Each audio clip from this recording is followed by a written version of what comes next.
एक नया विषय आज प्रारंभ कर रहे हैं। अब मुक्ति बंध का वर्णन करते हैं। मुक्ति और बंध क्या है?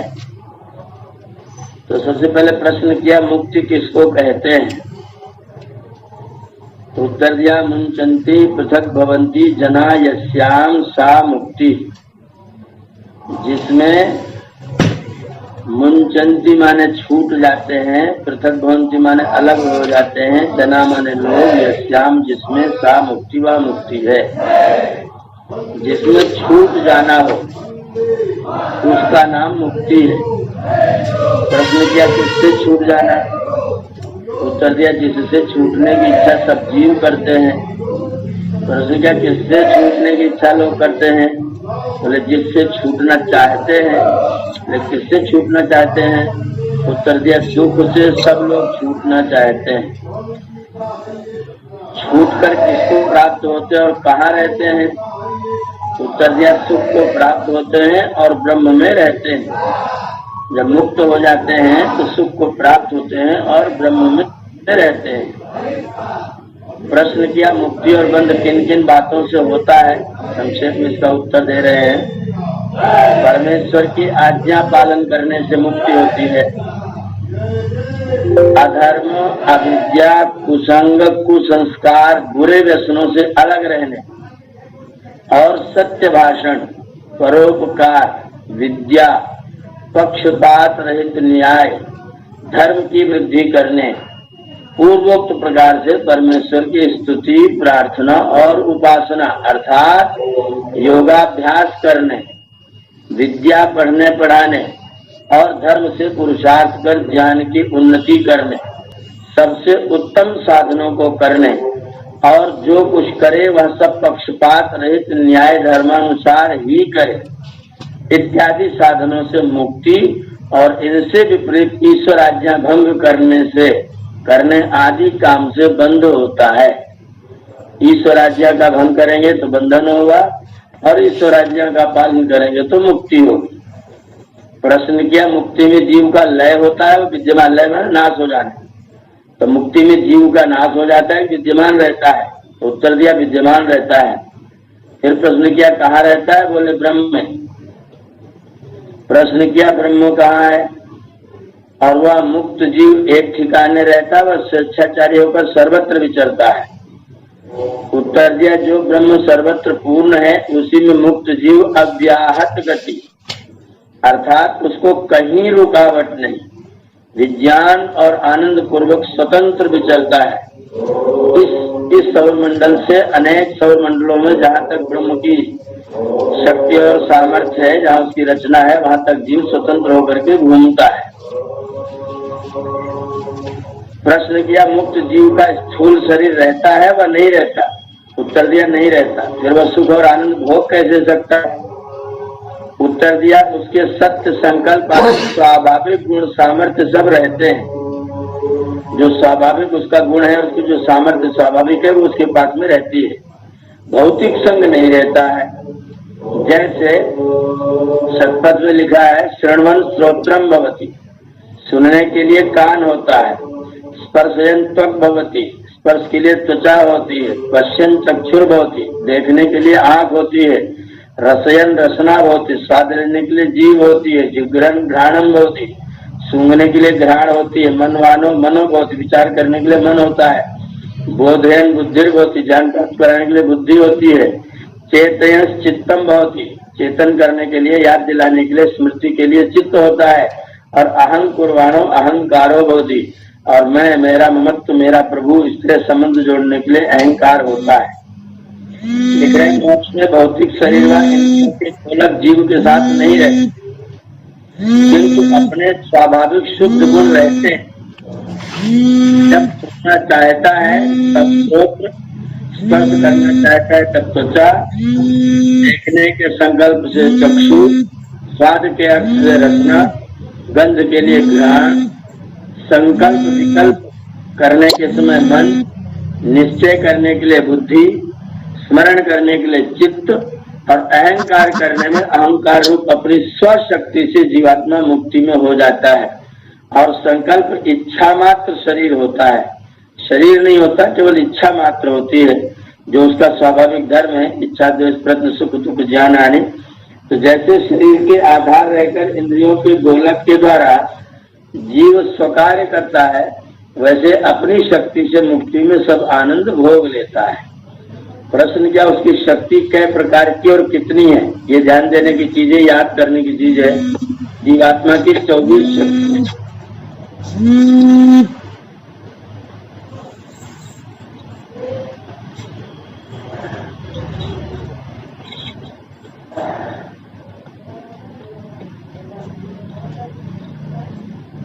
कैसी आवाज क्यों कर रहा है आपका मोबाइल? जयप्रकाश जी या ब्रजेश जी, आप लोगों के में मोबाइल से किसी की आवाज आ रही है? किसी का फोन आ रहा है। हाँ, उसको म्यूट कर लीजिए। ठीक है, हो गया सही जी। जीवात्मा की 24 प्रकार की शक्तियां,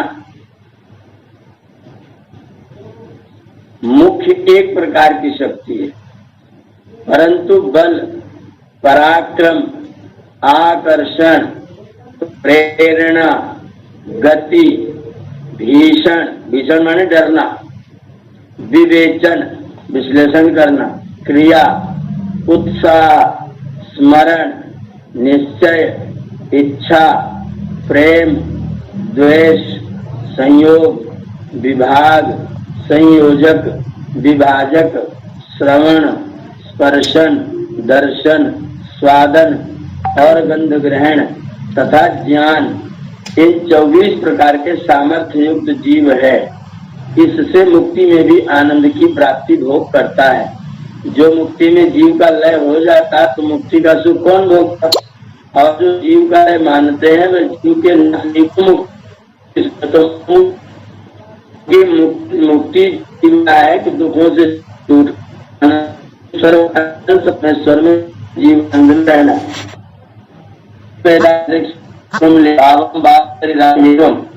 जो बाहरी जीव का पिता है, मुक्ति में जीव और उसके पिता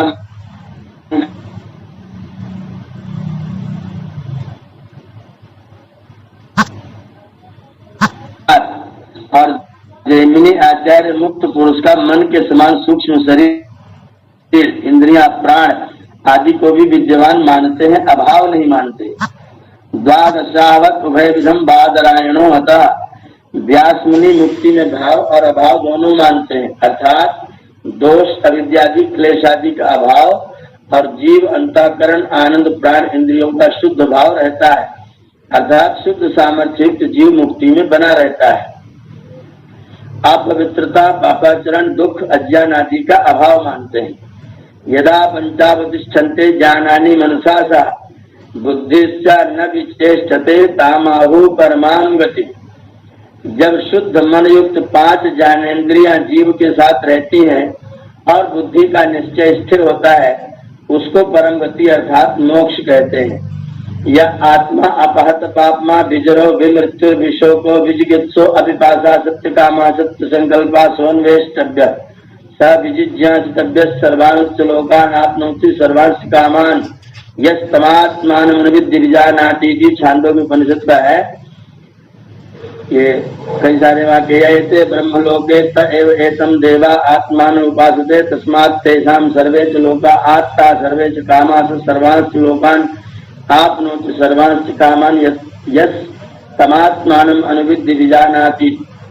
मघवन् मर्त्यवा इदं शरीरम् आत्तं मृत्युना तदस्या मृतस्या शरीरस्यात्मनोधिष्ठानमात्तो वै स शरीरः प्रियात् प्रियाभ्यां न वै स शरीरस्य सतः प्रिया प्रियोरपहति हस्त शरीरम भावसंतम न प्रिया प्रिय स्पृशतः। जो परमात्मा अपहत पापमा, अपहत पापमा माने जिसने पापों को नष्ट कर दिया है, सर्व पाप जरा मृत्यु शोक क्षुधा पिपासा से रहित सत्य काम सत्य संकल्प है, उसकी खोज और उसी को जानने की इच्छा करनी चाहिए। जिस परमात्मा के संबंध से मुक्त जीव सब लोगों और सब कामों को प्राप्त होता है, जो परमात्मा को जान के मोक्ष के साधन और अपने को शुद्ध करना जानता है, सोया मुक्ति को प्राप्त जीव शुद्ध दिव्य नेत्र और शुद्ध मन से कामों को देखता प्राप्त होता हुआ रमण करता है। जो यह ब्रह्मलोक अर्थात दर्शनीय परमात्मा में स्थित होकर मोक्ष सुख को भोगते हैं, और इसी परमात्मा का जो कि सबका अंतर्यामी आत्मा है, उसकी उपासना मुक्ति की प्राप्ति करने वाले विद्वान लोग करते हैं। उससे उनको सब लोग और सब काम प्राप्त होते हैं, अर्थात जो जो संकल्प करते हैं वह लोग और वह काम प्राप्त हो जाता है। और वह मुक्त जीव स्थूल शरीर छोड़कर संकल्पमय शरीर से आकाश में परमेश्वर में विचरते हैं, क्योंकि जो शरीर वाले होते हैं वे सांसारिक दुख से रहित नहीं हो सकते।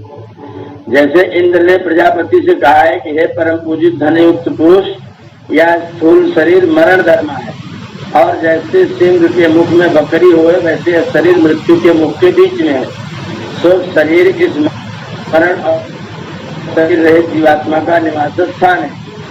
इसीलिए यह जीव सुख और दुख से सदा ग्रस्त रहता है, क्योंकि शरीर सहित जीव की सांसारिक प्रसन्नता अप्रसन्नता की निवृत्ति नहीं होती। और जो शरीर युक्त मुक्त जीवात्मा ब्रह्म में रहता है, उसको सांसारिक सुख दुख का स्पर्श भी नहीं होता, किंतु सदा आनंद में रहता है। ये मुक्ति में कहा रहता है, क्या करता है, इसके बारे में महर्षि ने लिखा है। मैं यहीं तक आज का पाठ रख रहा हूँ, और मुझे वहाँ यदि में उपस्थित होना है तो उस समय हुआ है। अगर कोई एक आध प्रश्न इसके बारे में हो तो संक्षेप में कर सकते हैं जी। एक दो प्रश्न ले लेंगे केवल आचार्य जी, बस एक दो। जी जी। शरीर क्या है? मुक्ति शरीर। मुक्ति शरीर, हाँ, मुक्ति शरीर का संकल्प। हाँ, संकल्प शरीर है। संकल्प शरीर का मतलब जीवात्मा का जो संकल्प होता है उसकी प्राप्ति कराने वाला। वो शरीर नहीं होता है, केवल संकल्प मात्र होता है। जैसे आपने रसगुल्ला खाने का खूब अभ्यास कर रखा हो, तो अभी मन में रसगुल्ला सोचिए तो जीभ में स्वाद प्रकट हो जाए। ये बहुत मोटा उदाहरण है। इससे और ज्यादा गहराई में जब जाएंगे, मुक्तावस्था में जब जाएंगे, तो विचार मात्र आने मात्र से जो भी उपलब्ध करना चाहेंगे वो सब प्राप्त हो जाएगा। ये संकल्प शरीर। आचार्य जी, सांख्य दर्शन में पढ़ा था कि मुक्ति में सूक्ष्म शरीर नहीं रहता और मानव चित्त सूक्ष्म शरीर में होते हैं। हाँ, न मन रहेगा, न बुद्धि रहेगी, न चित्त रहेगा, कोई सूक्ष्म शरीर मोक्ष में नहीं रहेगा। उसमें जो सचमुच का जो है उसमें तो है कि मन रहता है साथ में नहीं, केवल संकल्प मात्र रहता है बस। जीव की जो अपनी स्वाभाविक शक्ति है 24,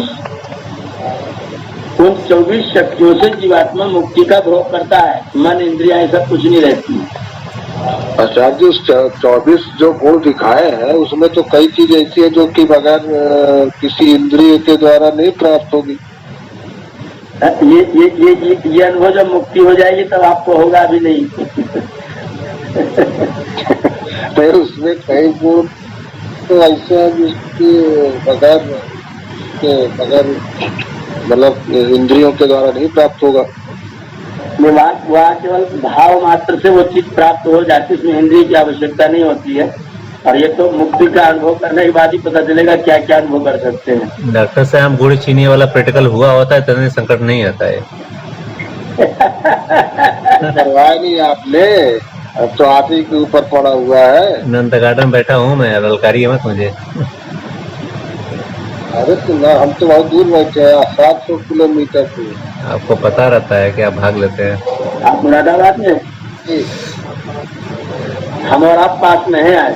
आचार्य जी हो जी, यहाँ आया है कि इंद्र से प्रजापति ने कहा तो ये दोनों काम हैं? इंद्र से प्रजापति ने कहा कि हे परम पूजित धनयुक्त पुरुष, यह स्थूल शरीर मरण धर्मा है। ये इंद्र और बृहस्पति कौन है? प्रजापति। ये प्रजापति कुलपति है विद्यालय के, इंद्र आचार्य है वहाँ के।